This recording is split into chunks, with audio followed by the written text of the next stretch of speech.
Today, we see someone throw their picture entire with Diddy life's and Vince work is away so because they use dirty. their money and power to fulfill their darkest desires. Vince McMahon was the mastermind who bought his father's wrestling promotion and turned it into Don't the do Vince dirty, bruh. multi-billion-dollar company we know today as the WWE. Many of the ideas, characters, storylines, legendary matches, and controversial moments can be credited to Vince's sick and twisted mind. Not only did he run the company, but he was also the most notorious villain who played the character of the psychopath businessman. We would later find out that this was no character. Vince was just as evil off-screen as he was on-screen. Recently, horrifying accusations have come to light regarding Vince's sick ways. Brutal assault, crime cover-ups, and human trafficking are just a few of the many reasons why he has formally stepped down as the CEO of the WWE. Today we are going to look into the unraveling of Vince McMahon's life and career, and show all of the obvious warning signs we missed along the way. The wrestling business operated similarly to gangs in the 60s, 70s, and 80s. The United States had defined territories that different wrestling federations controlled. Vince McMahon's father,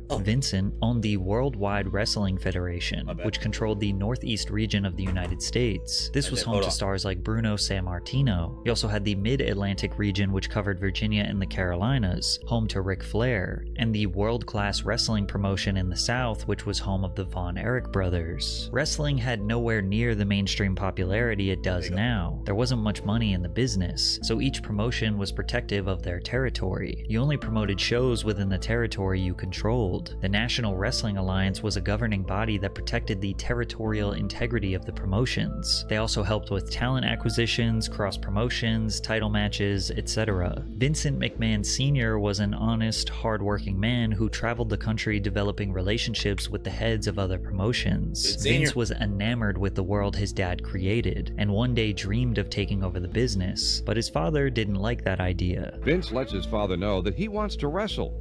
His father is adamantly opposed. He wanted me to have a more secure future. He wanted me to be an accountant or an attorney or something like that, and I really wasn't cut out for any of the above. In 1972, his father finally gave him an opportunity to be a promoter all the way in Bangor, Maine, one of the smallest and most difficult places to generate excitement and revenue. So Vince Jr. came up with the genius idea of taping the matches and shipping those tapes across state lines to get people to start watching wrestling on television. Some people looked at this as undercutting or stealing from other territories, but over the next decade, Vince helped his father bring the business to new heights, bringing in stars like Muhammad Ali and tripling their television ratings in the region. However, the landscape of wrestling would shift dramatically when in 1982 his father was falling deathly ill from cancer. He wanted the WWF to remain a Northeast promotion and control the New York City area, but Vince Jr. had big dreams of becoming a national promotion and establishing a global presence. He bought the company, and shortly after, his father passed away. Now Vince was on a warpath to infiltrate every territory and take their business. But before we dive deeper into Vince's evil plan, it's becoming more difficult to protect yourself online.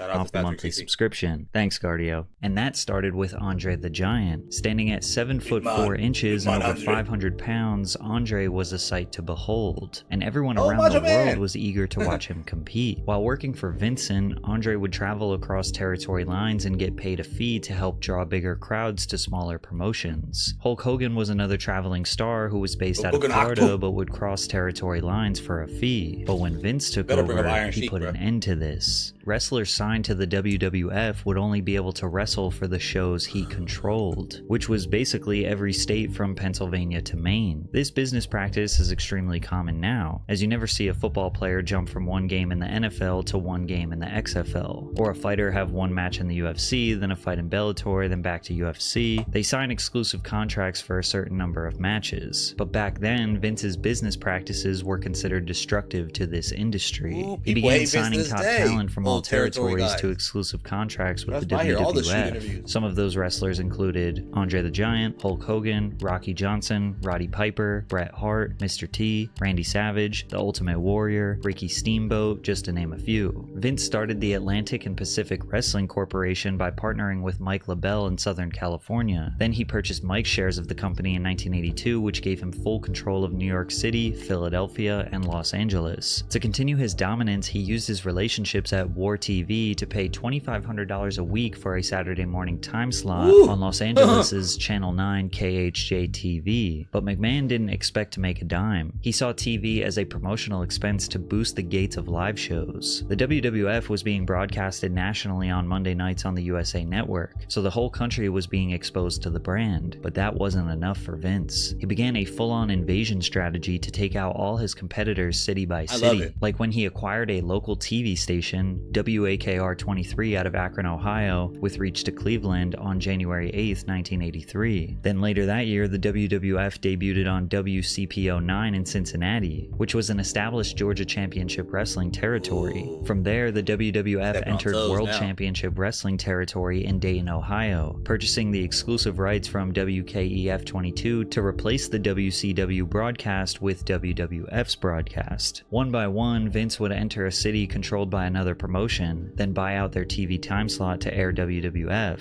If he couldn't buy out their TV slot, then he would buy out their top talent, but most of the time, he did both. On an infamous day now known as Black Saturday, July 14th, 1984, Vince McMahon appeared on the Saturday time slot on TBS that regularly featured Georgia Championship Wrestling for over a decade. Vince walks on screen after purchasing the company in the time slot to basically flex and say the World Wrestling Federation is now taking over. It is indeed a pleasure to be associated with WTBS, and we promise to bring you the greatest in professional wrestling entertainment in the world today. Jim Ross, a legend known for being WWE's commentator in its years, said he once overheard several NWA promoters considering getting McMahon killed while in the stall of a public bathroom. In those days, it was like when you, from their standpoint, invaded their territory. It was like, well, okay, them is not just fighting words. It's like there's so many times when people threatened me, and it was like the last guy I said, like, you better get, if you want to take credit for it, you better get me quick. Now, it can't be confirmed if this was a serious consideration or tongue-in-cheek, but it can't be denied how much men like Jim Crockett, Bill Watts, despised Vince for taking away their livelihoods. Bill Watts slapped However, the piss out others of him just one look at this as natural competition. America was founded on capitalism, and you should not get comfortable as a business person, because eventually someone is going to come and take your spot. If you don't adapt, you die. And by 1988, Vince McMahon fully decimated the territory system. Now the WWF was the biggest and best national wrestling promotion in the sport. This made it extremely easy for Vince to acquire the best talent throughout the 90s, as the World Wrestling Federation became home to rising stars like The Undertaker, Shawn Michaels, Stone Cold Steve Austin, Matt and Jeff Hardy, Triple H, Mick Foley, Kane, The Rock. It seemed like Vince's only competition was with himself. They were selling out stadiums all over the country and broadcasting their events nationally every week. With that being said, the pressure to remain number one was at an all-time high. The matches needed to be bigger. The stakes needed to be higher. Vince wrote in more gimmick matches like ladder matches, table matches, or weirder matches like casket matches and dumpster matches, which meant you had to finish your opponent by putting them in a casket or a dumpster. They even had weird ones like the boiler room match or the hog pen match, which involved wrestling in mud with pigs. But there's no doubt that the Hell in a Cell match, which featured a 16-foot steel cage that was designed to have wrestlers thrown from the top or through the middle, was the most electrifying way to watch two people wrestle. It didn't matter that it was fake, because those guys were actually putting their body and their lives on the line for our entertainment and Vince's money. It was only a matter of time before one of those high-flying stunts ended in disaster, and in 1999 at Over the Limit, that's exactly what happened. R.I.P. Owen, man. That's what's coming up, by the way.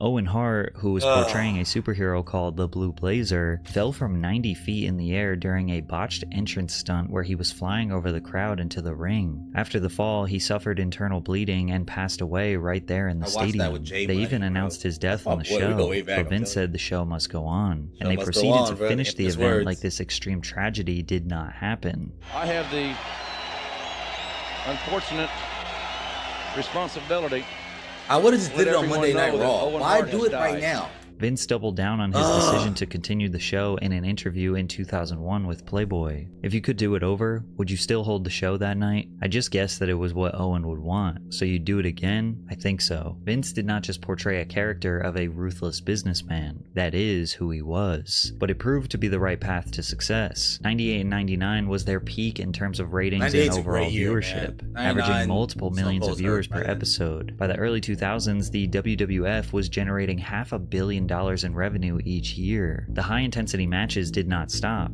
However, the late 90s and early 2000s definitely saw a shift to more in-depth storytelling, which brings us to the infamous Attitude Era. This era is defined as the most ruthless, chaotic, over-the-top violent, and edgy time in WWE It just history. was the 90s, Scripts were changed the those day late 90s before, and the early day 2000s. of, or even Our in the era, ring. guys. The wrestlers were rugged, rude, and in your face. And Vince found himself at the center of these stories because what is more anarchist than beefing with your own boss? Vince portrayed the character of a manic, power-hungry, yet also kind of pathetic CEO of the company. His rivalry with Steve Austin, which began in '97 after Austin hit his boss with a stunner, drove ratings through the roof. This beef was insane. That's what started it Austin right there, once brother. held McMahon at gunpoint in the Gosh, ring, the although the whole gun was show. fake. You remember He that? drove down the ring with a beer truck Of and sprayed course. Vince down with Don't a call my fire favorite hose, wrestler, of y'all. course. He even snuck into the hospital where Vince was injured and beat him up on the bed. Then he This put all the IV culminated oh, with did he? Austin having a full-on match against Vince and his son Shane. This storyline set the tone that Vince being intertwined and involved with the lore was good for business. Then again, Stone Cold Steve Austin was such a superstar that he could beef with a mop and it would be entertaining. That's In true. the Attitude Era, you could no longer just be an athlete to be a WWE star. You needed to have personality, charisma, excellent speaking abilities to be able to sell a fight and keep these millions of fans engaged. And if you didn't, well, then the writers would come up with your storyline. And you won't believe some of these shocking and twisted narratives that Vince approved or came up with himself. In one of the most bizarre storylines, Kane announced that he was driving late at night with Katie Vick, a girl he loved since he was a teenager. He could not drive stick and they crashed, where she ultimately lost her life. Then Kane attends her open casket and for 6 minutes on live television he fondles her corpse, undresses her lifeless body and gets intimate with her before grabbing her internal organs and drinking the blood from them.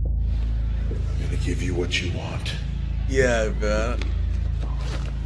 and I'm gonna take what I always wanted. Or what about the time when Chris Jericho ambushed China, Oh my God, and tied broke her up in her a dark thumb? It's room fake and thumb, began but still. torturing her by beating her with a hammer, which actually broke her thumb so her painful screams were real.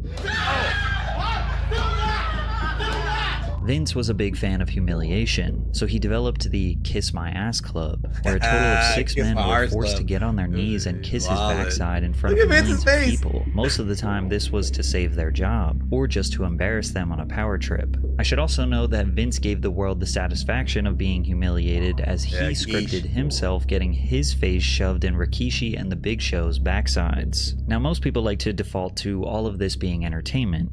Like, sure, they push some boundaries, but it's all fake, right? But as time went on, and wrestlers spoke about their behind-the-scenes experiences, and Vince McMahon being accused of sexual assault and trafficking women, some of these storylines felt more like a glimpse into the reality of Vince McMahon's private life. Vince often used his daughter, Stephanie, for his dark storylines, probably because her loyalty convinced her to never say no to him. Like when she was going to get married in the ring to her fiancé Test, Miss Promo.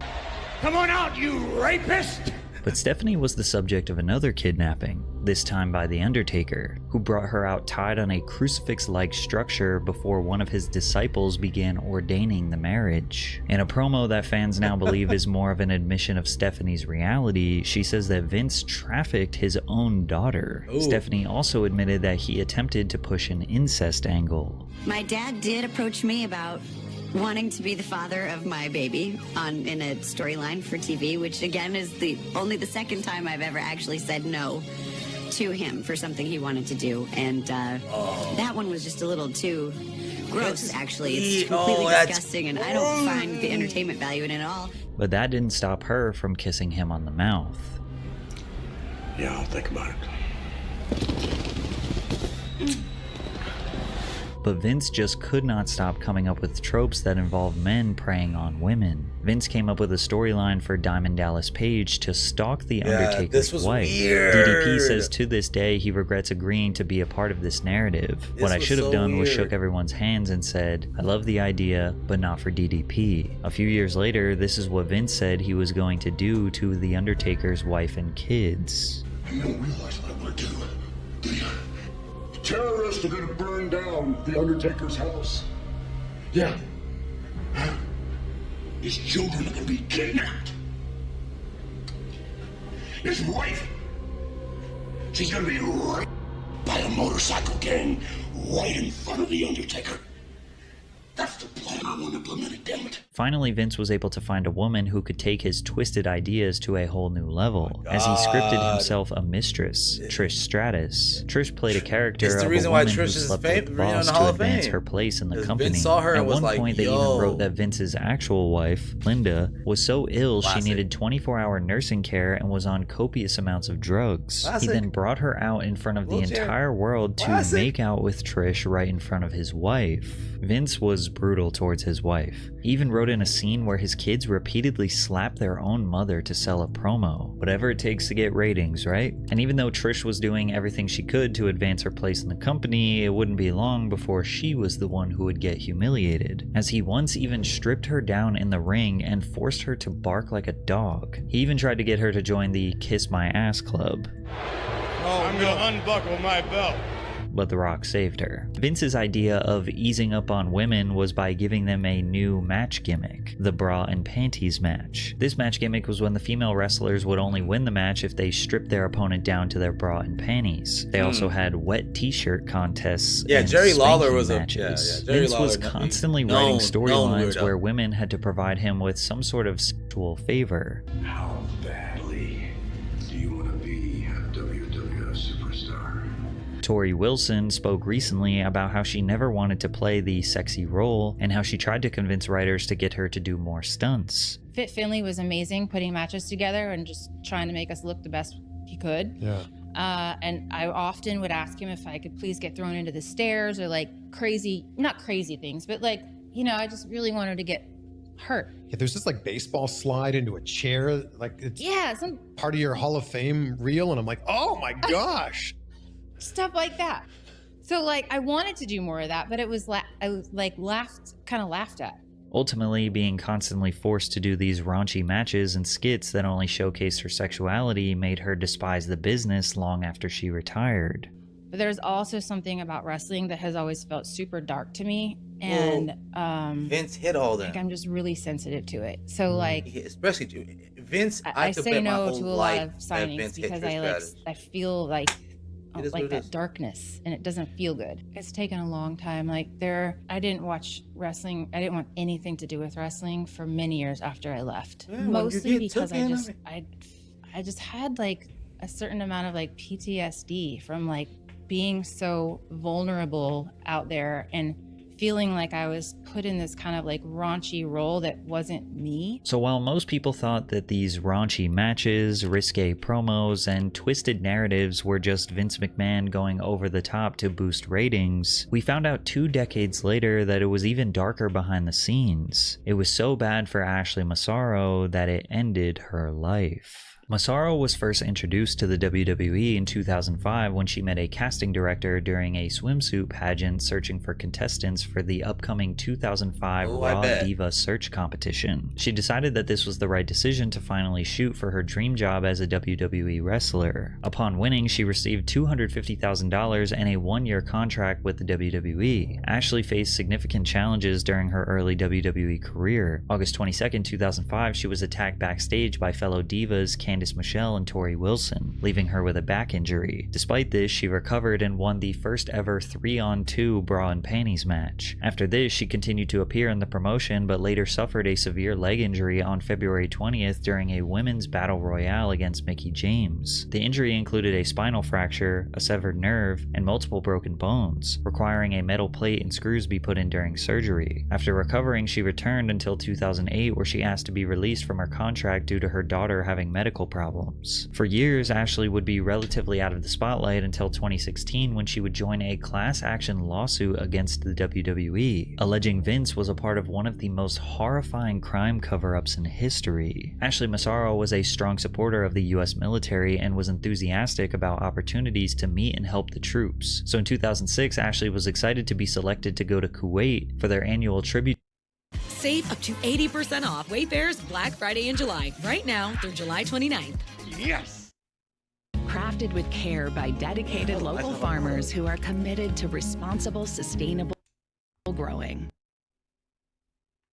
To the Troops tour. However, the tour started off with issues. In Saudi Arabia, Massaro experienced harsh treatment from several men because of cultural reasons which made her uncomfortable. And after arriving in Kuwait, she began suffering from menstrual cramps and was taken to a military base for dehydration treatment. At the base, she was given an IV, and later a man wearing an orange t-shirt and cargo shorts, claiming to be a US Army doctor, injected her with a substance that made her body paralyzed while still being conscious. He then moved her to a non-treatment room where the man violently R-worded and sodomized her while a woman guarded the door. After returning to the US, WWE's Dr. Rios called a meeting with Ashley Massaro to discuss the incident. She was unsure how he knew about it, but suspected it might have been someone on the tour who reported it. She agreed to tell him what happened as long as Rios kept it confidential. However, Dr. Rios told Vince McMahon, who then brought in executives for a meeting where Massaro was asked to detail what happened in Kuwait. She said, "Vince did at least apologize for what I went through, but then stressed that if I disclosed this incident, it would ruin the relationship between the WWE and the US military. He told me to not let one bad experience ruin the good work they were doing. His lack of sensitivity in referring to my ordeal as one bad experience left me speechless." In a filing the next month, WWE called the claim a stale and baseless allegation and denied Massaro had ever reported a sexual assault to anyone affiliated with WWE, saying she had been heard telling others that the doctor had done an inappropriate pelvic exam before a judge dismissed the case in 2018. Less than a year later, Ashley wrote letters back to all of her fans that were sharing love and support for her bravery. Then the next day, Ashley tragically passed away on May 16, 2019. She was 39 years old and is survived by her daughter. An important statement that Ashley made during this lawsuit was never released to the public until 2024 to back up Vince's new allegations by Janelle Grant, which we'll get to in a second. Ashley's statement said the following: "During my time with the WWE, I had observed Vince McMahon making out with other divas in the locker room, but he never paid any attention to me, and I assumed I was not his type. This changed after my Playboy cover was released. I was fortunate enough to be allowed to fly on the company jet and stay at the same hotels as the executives for a period of time. On one of these occasions, Vince was attempting to get me alone with him in his hotel room late at night, and I felt extraordinarily uncomfortable. He began calling the hotel room phone and my cell phone non-stop. I called Kevin Dunn, a producer, to explain the situation, and he said I should tell Vince I was not feeling well and would see him on TV the next day, so I did. Immediately after that night, Vince started writing my promos for me. Vince does not write promos for female wrestlers. That is the job of the creative department, and he certainly wouldn't have, under any normal circumstances, written a promo for me, but he did, and the promos were written with a clear intention of ruining my career. In addition, after that night, each time I walked by him, he would make vulgar sexual comments that were clearly designed to make me uncomfortable. These claims can be backed up by former boyfriend and wrestler Paul London, who said that Vince was constantly putting predatory pressure on her.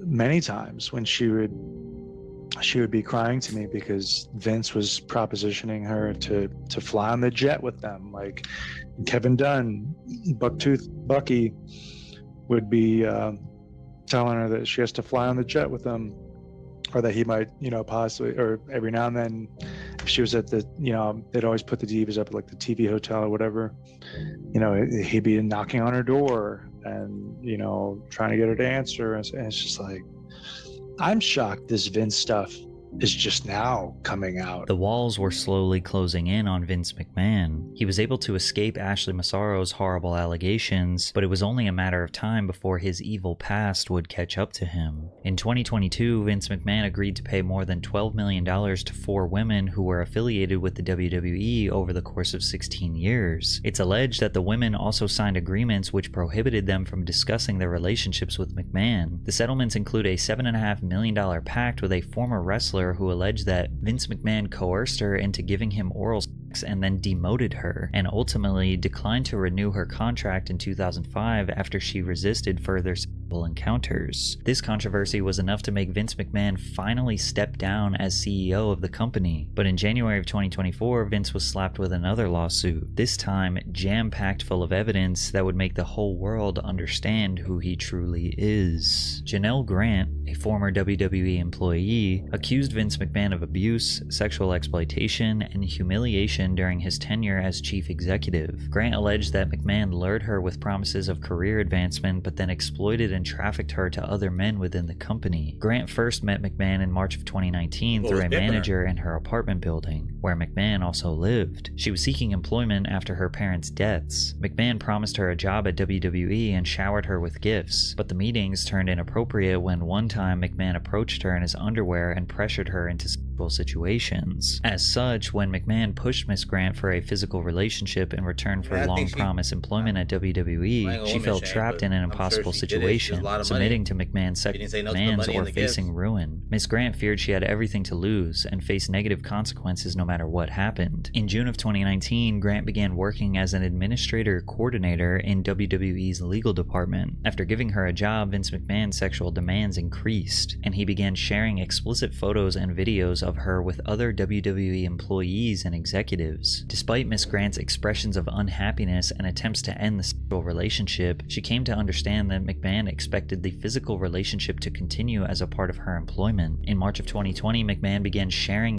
sexually explicit photographs and videos of Miss Grant, including pornographic content he recorded with other men both inside and outside the company. You can even see these text messages of him admitting to doing so. She even tried to express that she did not want an associate named Johnny, aka John Laurinaitis, receiving pictures of her. The lawsuit then goes on to describe not one or a few, but countless extremely detailed situations in which Vince used his power to break her down, exploit her sexually, demand and force her to give herself to him and his associates, whether it was by serving executives during work hours in offices or serving WWE superstars to keep them satisfied and prevent them from leaving the company. Control that can only be described as sexual slavery. If you read this text message, you can see an example of him trying to coordinate a schedule for his associates to take turns with this woman, only for her to respond that she does not want to and for him to keep begging. Multiple other text messages from Vince were shown in the lawsuit where he deeply explains his desire to traffic her to men throughout the industry. As one example of McMahon's extreme depravity, on May 9th, 2020, he defecated on Miss Grant during a threesome, and then commanded her to continue pleasuring his friend with feces in her hair and running down her back. McMahon and his friend actively resumed the threesome, which lasted over an hour and a half, while Miss Grant remained covered in McMahon's filth. Naturally, when people hear about allegations like this, they tend to consider the alternative. Maybe she wanted this. Maybe she liked this. Maybe she is just using him for a payday after consenting to this depraved lifestyle. And maybe in the beginning she did consent to these weird kinks. But it's very easy to see how these things can get out of control very quickly. A clear line between fantasy and reality needs to be drawn, and evidently that wasn't the case. Now, people will also wonder, how did this get so bad? Well, a lot of people downplay the impact of psychological manipulation and how people can lose themselves, go numb, and just start obliging to the demands of their abuser. The lawsuit also quotes Vince texting her saying, "I want to drive you lower and lower, so low that you beg me to sell you." In early 2022, Vince said that his wife Linda found out about he and Janelle's relationship and threatened a divorce, so he stopped all communication with her to save his marriage and avoid a public fallout. He demanded that she sign a non-disclosure agreement in which McMahon agreed to pay her $3 million to keep their relationship confidential. However, after the anonymous tip in 2022 that led to a board investigation and a multi-million-dollar payout to a few women, Vince stopped paying Janelle after the initial $1 million installment. Vince has vehemently denied any wrongdoing. He also put out a statement saying he and Janelle had a consensual relationship that lasted a little less than 3 years and ended in early 2022. He also added that Grant texted him explicit images of herself and messages expressing love for him. along with her wanting clothes and other gifts. We remain confident the evidence will prove Miss Grant's allegations are false and her complaint is nothing more than a fabricated, vindictive narrative from a disgruntled former girlfriend. But in July of 2023, federal prosecutors executed a search warrant for McMahon's phone and served him with a grand jury subpoena. And it seems like since then, which has now been a year, the feds have been building a case against him. Just a month ago, they asked Janelle if she would agree to essentially put her case on hold while they investigate him further. She agreed. So it seems like any day now, the feds could present the world with years worth of evidence proving him to be the exact same depraved, disgusting, abusive, power-absorbed freak he conveyed himself to be on television for the past 35 years. Oh boy. I was not expecting this boy Patrick CC went Yankee Doodle. My goodness. I'm at a loss for words, low key. I mean, I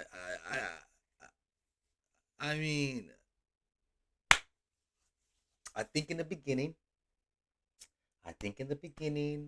she liked the fact that she was getting bags, because there's more to the story too, that I've heard and other stuff. She was getting bags and stuff. Like I said, the flying on the PJ. He got her an apartment in New York that cost like $2 million, dude. And it was cool at first, but then when you start doing the poo-poo on me and stuff like that, maybe she didn't want to be part of getting poo-pooed on, my nigga. I don't know. Don't boo-boo on people. Damn, another great video by Patrick